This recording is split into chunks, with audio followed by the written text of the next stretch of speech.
مجھے یہ لگتا ہے کہ کل شام کو اگر ہم اس کو ڈسکس کر رہے ہوں گے تو بالکل مختلف انداز میں کریں گے. لیکن مولانا صاحب مان کیوں نہیں رہے؟ آپ یہ سمجھتے نہیں کہ پھر یہ تو پی ٹی آئی کے سٹانس کو تقویت ملے گی کہ اگر آئینی عدالت بنتی ہے تو یہ ہے کہ سپریم کورٹ کی پاور کو سبوتاج کرنے کی کوشش ہوگی؟ نہیں, پاکستان تحریک انصاف کے موقف کو اس صورت میں تقویت ملتی اگر یہ آئینی ترمیم ہو ہی نہ پاتی, اگر آپس میں اتفاق رائے ہوتا ہی نہ. پاکستان تحریک انصاف کے موقف کو اس وقت تقویت ملتی جب فساد برپا ہوتا, جب ایک دوسرے سے لڑ رہے ہوتے. پی ٹی آئی کیا چاہتی ہے؟ دیکھیں, پاکستان تحریک انصاف کے حوالے سے میں پہلے بھی کہہ رہا ہوں, ان کو چاہیے آگے بڑھیں, اپنی تجاویز پیش کریں. ہو سکتا ہے ان میں کوئی تجویز ایسی ہو کہ باقی دوست اس پر قائل ہو جائے, لیکن وہ کیا کر رہے ہیں؟ وہ صرف فساد برپا کر رہے ہیں. وہ 9 مئی برپا کرتے ہیں, وہ اسٹوڈنٹس کے ذریعے سازش کرتے ہیں, وہ اسلام آباد میں آگ لگانے کی کوشش کرتے ہیں, وہ شنگھائی تعاون کانفرنس کی سربراہی کانفرنس جو ہے اس کو سبوتاژ کرنے کی کوشش کرتے ہیں. تو میرا خیال ہے کہ اگر یہ اتفاق رائے ہے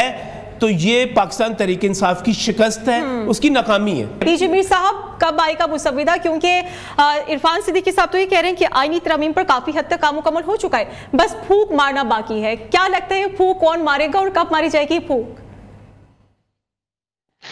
دیکھیں, یہ جو ہم آج باتیں کر رہے ہیں یہ بہت پرانی ہو چکی ہیں, پہلے بھی ہو چکا ہے. آج آپ کے پاس ایک ٹارگٹ ہے جو کہ پی ٹی آئی ہے.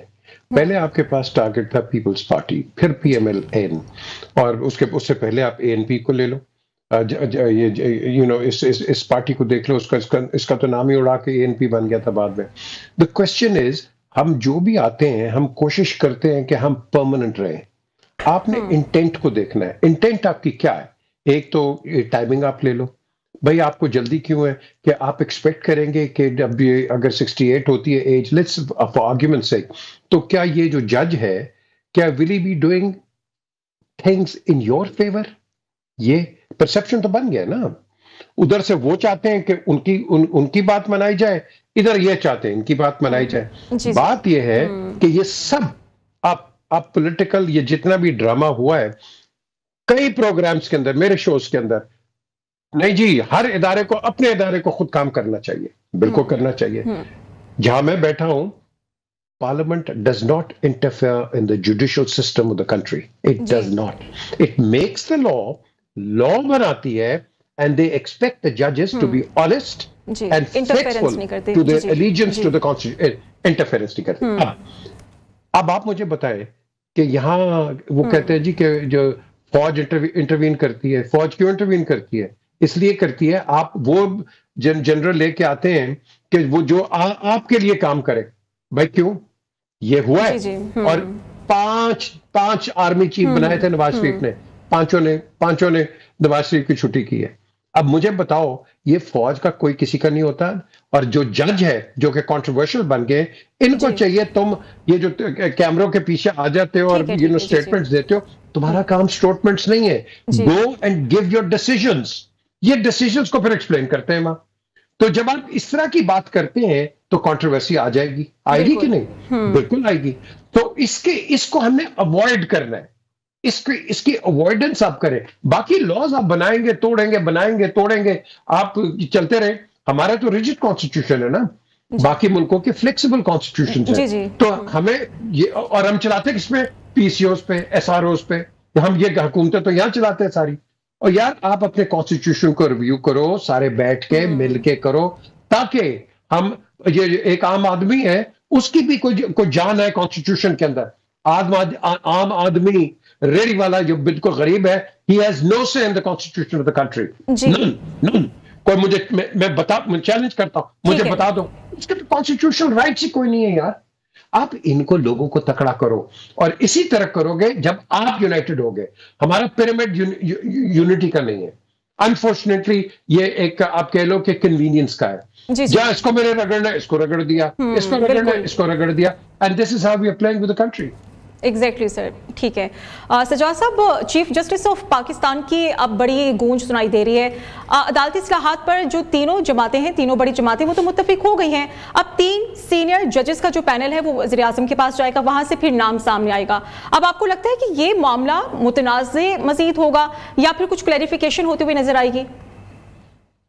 دیکھیں بات یہ ہے کہ جو اس وقت عدالتی سسٹم ہے وہ چل نہیں رہا.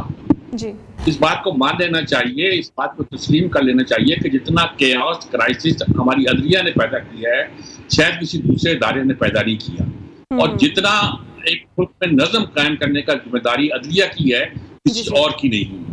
یہی وجہ ہے کہ یہ کرائسس پیدا ہوا ہے. کوئی طریقہ ہے کہ آپ نے کبھی کسی سنا ہے کہ کسی جنرل کی, ہم بڑے خلاف بولتے ہیں فوجوں کے, کہ کسی جنرل کی ساس نے یا اس کی بیوی نے یا بچوں نے باہر بیٹھ کے کچھ غیر ذمہ داری کی باتیں کی ہو, اور جو باتیں کی ہو وہ بعد میں ججز کے جنرلوں کے فیصلوں میں ریفلیکٹ ہوئی ہوں؟ کبھی ہوا ہے اس طرح کا؟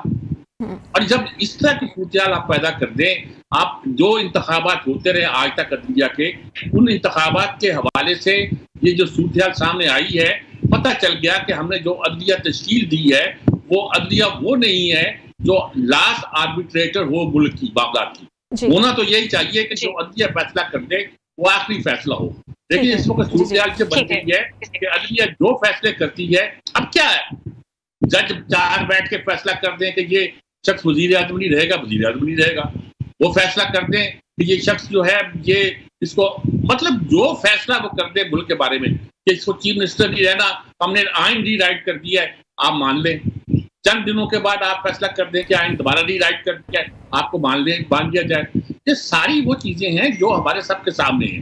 عدالتوں نے وہ رول ادا نہیں کیا جو انہیں کرنا چاہیے تھا, اور اس کی وجہ پارلیمنٹ یہ سب ہے کہ انتخاب میں ہم نے غلطی کی, یا ہم نے کی ہے یا سسٹم نے غلطی کی ہے.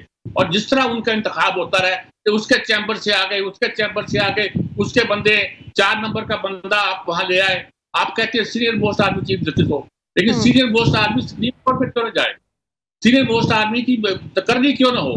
آپ نے 4تھے نمبر کا آدمی لا کے لے آئے اور اس کو لگا دیا, اور آپ جو اس لیے لگا دیا, آپ جو سینئر موسٹ تھا خیبر پختونخوا کا بندہ کو آپ لگانا چاہتے تھے, اس کو آپ 10 دن کے بعد لے کر آئے, رزلٹ کیا نکلا؟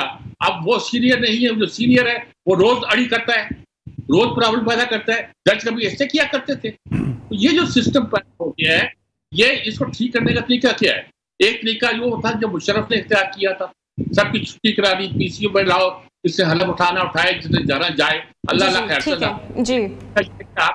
پارلیمنٹ کو قانون پاس کرے جس قانون کے ذریعے عدالتوں کو بالکل ایک, میں یہ نہیں کہتا نکیل دی جائے, لیکن جس کو عدالتوں کو کوئی ایک بیلنس طریقے سے آگے چلنے کے لیے راستہ دکھایا جائے. ٹھیک ہے, نمبر گیم کی سچویشن کیا ہے؟ نجم علی صاحب سے بات کرتے ہیں. نجم علی صاحب, کیا لگتا ہے کہ حکومت جیت پائے گی؟ کیونکہ بلاول بھٹو صاحب اس بات کا اظہار کر چکے ہیں کہ اگر ہمیں اس میں جیت نہیں ہوتی تو پھر مخالفین کی ووٹ کا استعمال کریں گے, پھر تو وہ ہارس ٹریڈنگ کا تاثر سامنے جائے گا. پہلی بات تو یہ ہے کہ آئینی ترمیم جو ہونی ہے وہ حکومت کے لیے ڈو اور ڈائی کا مسئلہ ہے, زندگی اور موت کا مسئلہ ہے. اور جو ہم بات بار بار کرتے ہیں کہ جناب یہ 25 اکتوبر کی تاریخ کیوں, ہم یہ کیوں اتنی جلدی کر رہے ہیں؟ اس لیے کر رہے ہیں کہ حکومت نے ایک بڑی سازش کو ناکام بنانا ہے. اس سازش کو ناکام بنانا ہے جس کے بارے میں بانی پی ٹی آئی نے جیل میں بیٹھ کے کہہ دیا تھا کہ جیسے ہی افتخار چودھری جائیں گے اس کے بعد وہ لوگ جنہوں نے آئین اور قانون سے ہٹ کر فیصلہ دیا, جس کا کوئی آئین کو ری رائٹ کر کے ایک سیٹیں دی گئیں, وہ جج آئیں گے, وہ جج آنے کے بعد الیکشن کا آڈٹ کریں گے اور حکومت کو گھر بھیج دیں گے. تو حکومت کے لیے تو یہ زندگی اور موت کا مسئلہ ہے, انہوں نے تو یہ کرنا ہے. آپ بانی پی ٹی آئی کی بات کریں, ان کی طرف سے تو یہ بات بھی کی گئی ہے نا کہ آئینی عدالت اس لیے بنانا چاہتے ہیں کہ پی ٹی آئی کو ختم کر دیا جائے. دیکھیں, بانی پی ٹی آئی کچھ بھی کہہ سکتے ہیں, وہ دنیا کی کوئی بھی بات کر سکتے ہیں, میں ان کی طرف کیا جاؤں, لیکن جو ہمارے پاس یہاں پر جو باتیں کی جا رہی ہیں, اعتراض کیا جا رہا ہے کہ آپ عدلیہ کو پارلیمنٹ کے ماتحت کر دیں گے. یار کیسی بات کرتے ہیں؟ یہ عدلیہ میرے وزیر اعظموں کو پھانسی دے چکی ہے, پھانسی پہ لٹکا چکی ہے, میرے وزیر اعظموں کو وہ جلا وطن کر چکی ہے, ان کو نااہل کر چکی ہے, ان کو ہتھکڑیاں لگا چکی ہے, ان کو ذلیل و رسوا کر چکی ہے, ان کو پتہ نہیں بلیک لا ڈکشنری کے تحت سزائیں سنا چکی ہوئی ہے. آپ اس عدلیہ کی بات کرتے ہیں کہ وہ پارلیمنٹ کے ماتحت ہو جائے گی. Parliament mother of the all institutions ہے. پارلیمنٹ جو ہے ماں ہے تمام اداروں کی. یہ جو آئین نکلا ہے یہ پارلیمنٹ سے نکلا ہے, یہ جو عدلیہ نکلی ہے یہ پارلیمنٹ سے نکلی ہے. یہ عدلیہ کے بارے میں کون بتاتا ہے؟ یہ پارلیمنٹ بتاتی ہے کہ اتنے جج ہوں گے بھائی, 17 ہوں گے, 21 ہوں گے, 22 ہوں گے, جتنے بھی ہوں گے, یہ وہ بتاتی ہے. یہ ججوں کی تنخواہیں کتنی ہوں گی وہ پارلیمنٹ بتاتی ہے, ان کی پینشن و مراد کتنی ہوں گی وہ بتاتی ہے. میں آپ مولانا فضل الرحمان کے حوالے سے, میر صاحب جو تھے ڈسکشن نہیں کر رہے تھے, کہہ نہیں رہے تھے, میر صاحب